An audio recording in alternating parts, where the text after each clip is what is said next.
दोस्तों नमस्कार। आज हम बात करते हैं श्री कृष्ण जन्मभूमि मथुरा के संबंध में।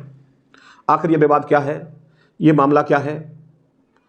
दोस्तों 1669-70 के करीब औरंगजेब एक आक्रांता के द्वारा हमारे केशव देव मंदिर का विध्वंस किया गया, हमारे कृष्ण जन्मभूमि का विध्वंस किया गया और उस पर हमारे श्री भगवान श्री कृष्ण के जन्म स्थान की जगह पर एक विशाल मस्जिद ईदगाह का निर्माण कर दिया गया औरंगजेब के द्वारा। यही बात गहराता गया। हमेशा आक्रांताओं के द्वारा हमारे मठ मंदिरों को तोड़कर उन पर अपनी मस्जिद बनाने का काम किया गया और हमारी सनातन संस्कृति को नष्ट और समाप्त करने का प्रयास किया गया। दोस्तों इस संबंध में 1951 में कृष्ण जन्मभूमि ट्रस्ट की स्थापना की गई और इसका उद्देश्य ये रखा गया कि कृष्ण जन्मभूमि के स्थान पर एक बहुत विशाल भव्य मंदिर बनाया जाएगा। तत्पश्चात 1958 में श्री कृष्ण जन्मस्थान सेवा संघ का गठन किया गया और इसका काम ये था कि ये जन्मभूमि की मंदिर की देखरेख, प्रबंध व्यवस्था, ये सारी व्यवस्थाएं संभालेगा और जमीनों से संबंधित मुकदमों को देखेगा। दोस्तों इसमें मुकदमा चला और हमारे जो कृष्ण जन्म स्थान सेवा संघ के जो कर्मचारी थे या जो सदस्य मेंबर थे, उनके द्वारा ईदगाह मस्जिद के जो मुस्लिम पक्ष था उनसे राजीनामा किया गया। बिल्कुल राजीनामा अधिकारों से परे जाके किया गया और उसमें कुछ जमीन के बदले जन्मभूमि के सारे एक जमीन ले ली गई और उसके बदले में दूसरी जमीन उनको दे दी गई, जबकि ऐसा करने का उनको कोई अधिकार नहीं था, क्योंकि इस भूमि पर कोई भी मालिकाना अधिकार इस संघ को नहीं था। दोस्तों अब विवाद गहराया। इस संबंध में 16 मुकदमे सिविल जज मथुरा की अदालत में दायर हुए और यह कहते हुए दायर हुए कि जन्मभूमि और ईदगाह परिसर पर जितनी भी संपत्ति है उस पर भगवान श्री कृष्ण का जन्मस्थान है और वो कृष्ण जन्मभूमि के नाम ही रहनी चाहिए। ईदगाह का जो निर्माण किया गया मुस्लिम आक्रांता द्वारा किया गया और आज भी दोस्तों ये देखें कि ईदगाह के जो खंबे हैं उन पर या जगह जगह स्थानों पर हिंदू धर्म के अवशेष विराजमान हैं और ऐसा प्रतीत होता है कि किसी मंदिर को तोड़ करके ही उस पर उसको ईदगाह का स्वरूप दे दिया गया हो, मस्जिद का स्वरूप दे दिया गया।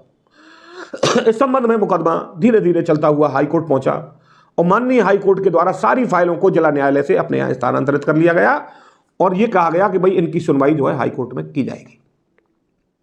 जो जन्मभूमि पक्ष है उनका भी यही कहना है कि हाईकोर्ट में एक अलग से बेंच बना करके और राम जन्मभूमि केस की तरह दिन प्रतिदिन सुनवाई करके इस मामले का निस्तारण जल्दी से जल्दी कर दिया जाए।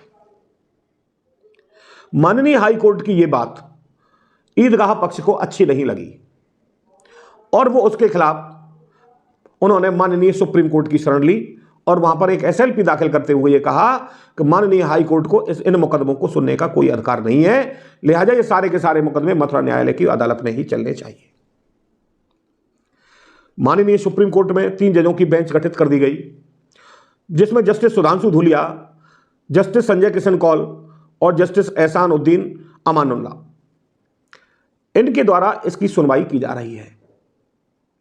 सभी पक्षों से रिपोर्ट मांगी गई है, सभी की फाइल माननीय सुप्रीम कोर्ट के द्वारा अपने पास मंगा ली गई है और सभी पक्षों से अपना अपना पक्ष रखने के लिए कहा गया है। इसमें जो कृष्ण जन्मभूमि पक्ष है उसके द्वारा यह कहा गया है कि मुकदमों के जल्दी निस्तारण के लिए माननीय हाई कोर्ट को बेंच बनाकर और दिन प्रतिदिन इस पर सुनवाई होनी चाहिए, जिससे इस मामले का जल्दी से जल्दी निस्तारण हो सके। वहीं मुस्लिम पक्ष का यह कहना है कि माननीय हाई कोर्ट को इस मामले को सुनने का अधिकार नहीं है, क्योंकि मामला सिविल कोर्ट में विचाराधीन है और सिविल कोर्ट में ही ये मुकदमे चलने चाहिए। पीठ के द्वारा दोनों पक्षों से यह पूछा गया कि आखिर मथुरा में क्यों नहीं मुकदमा चलना चाहिए या हाई कोर्ट में मुकदमा क्यों नहीं चलना चाहिए, आपको क्या क्या परेशानी है अगर हाई कोर्ट में मुकदमा चलता हो।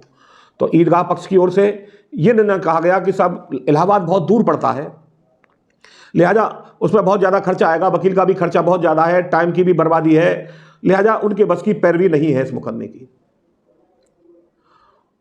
उधर हिंदू जो जन्मभूमि पक्ष है उसका कहना यह है कि मुकदमा जल्दी निस्तारण होना चाहिए। तो जिसमें 2 जजों की राय ये थी, उन्होंने ये पूछा मुस्लिम पक्ष से, दोनों ही पक्षों से, भाई क्यों ना इस मुकदमे को लखनऊ में ट्रांसफर कर दिया जाए, लखनऊ बेंच के द्वारा सुना जाए। उसके लिए भी ईदगाह पक्ष राजी नहीं हुआ। ईदगाह पक्ष का केवल एक ही रोना है कि साहब उसके पास पैसा नहीं है, वो खर्चा कहां से करेगा और वो कैसे कैसे खर्चा करेगा। तो दोस्तों अभी तक सुनवाई में यही है, अगली तारीख माननीय सुप्रीम कोर्ट द्वारा इसमें फिक्स कर दी गई है। अब देखना है कि माननीय सुप्रीम कोर्ट इन मुकदमों को मथुरा में ही चलाने के आदेश पारित करती है या हाई कोर्ट के आदेश को ही बरकरार रखते हुए माननीय सुप्रीम कोर्ट ये कहती है कि नहीं, हाई कोर्ट ही इस मुकदमे को सुनेगा, या इन मुकदमों का जो निस्तारण के लिए इनको लखनऊ बेंच के द्वारा भेजा जाना है। तो दोस्तों, आज के लिए इतना ही। अगली वीडियो में इस मुकदमे में आगे जो भी कार्रवाइयाँ होंगी उसकी जानकारी हमारे द्वारा आपको दी जाएगी।